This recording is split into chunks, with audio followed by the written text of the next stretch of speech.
This video is going to be responding to mostly the question that was asked on the YouTube channel. Somebody asked that I let them know how I get into design flyers and put together websites. So I'm just going to be showing you my thought process generally on how I put a website together. Typically, I get the domain from one.com. This is not a paid ad. One.com doesn't know me and I don't know them.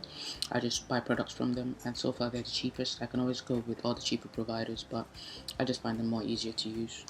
Yeah, so usually I go to one.com, and I mentioned earlier that there's 3 things that you must make sure you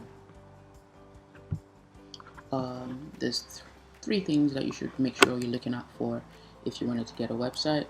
You need to make sure you buy your domain name, you make sure you have hosting, and make sure that your email is professional.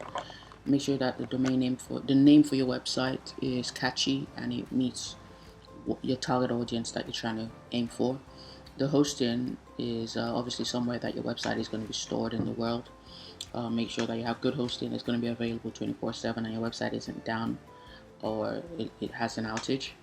And then for email, you have to make sure it's professional. Sometimes I see people put up their email address and it says at gmail.com or at yahoo.com.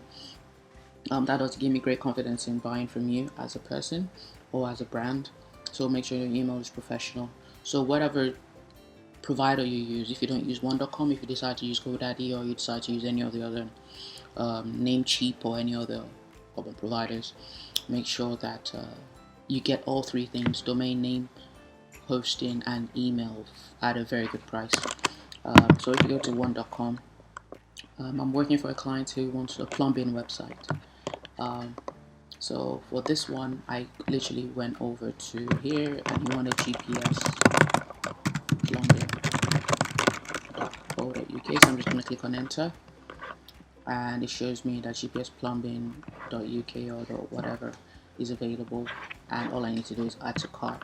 So I'm not going to add it to cart because I bought the domains already, as you can see over here.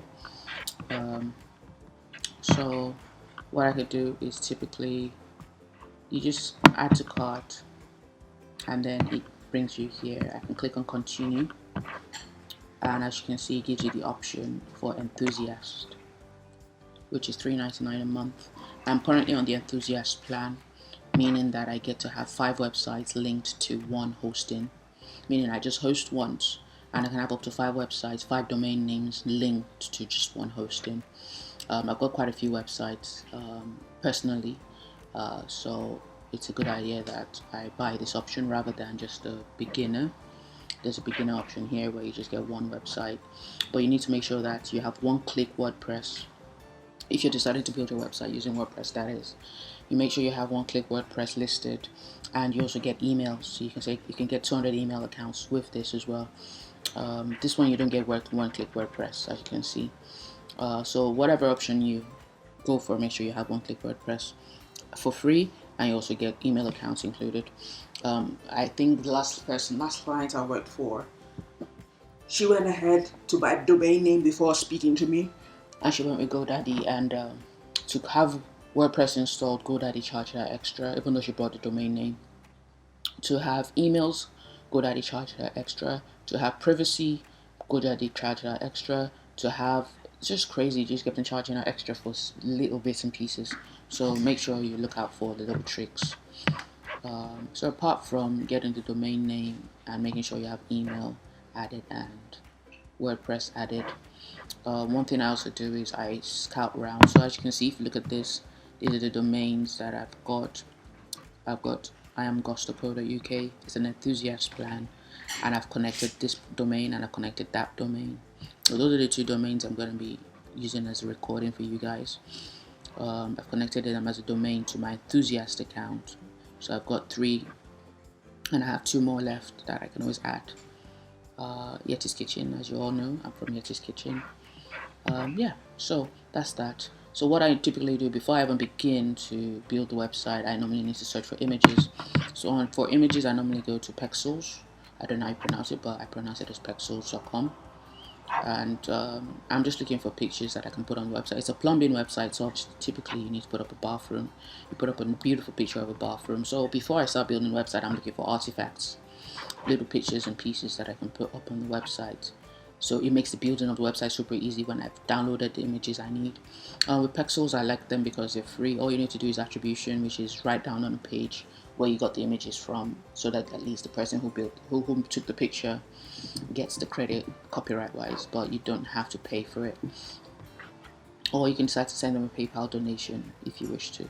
So lovely images like this, I'll download them and just keep them on my computer. Apart from that, one thing I also do is I search on Google.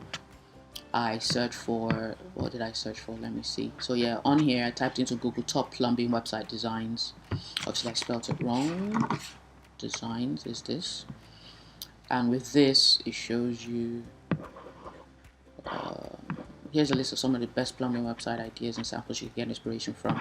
So usually I go to this, so because sometimes design moves on so much that you never, no man is an island. You should do some research to find out what other people are doing on their websites and why it's listed as top 100 plumbing websites for design. And then I went to some of them. I've been to this one. I think this website, Mr. Router Plumbing, is right here. He's got so much information, it's unbelievable. I never knew you did so much with plumbing. So if you look on here, residential, he's got the drop down. Commercial, he's got a drop down, and literally every single drop down has information, which is crazy. He has so much information on his website. I like the fact that he has a 24/7 emergency service listed here. So just getting little ideas of what I should make sure I include on my client's website. So I bought the domain, and once I'm ready to install WordPress in the back end and get going, I'll come back to this recording. But in the meantime, I'm sure you don't want to watch me search for images, but I'll let you know what I find at the end of this recording. Thanks.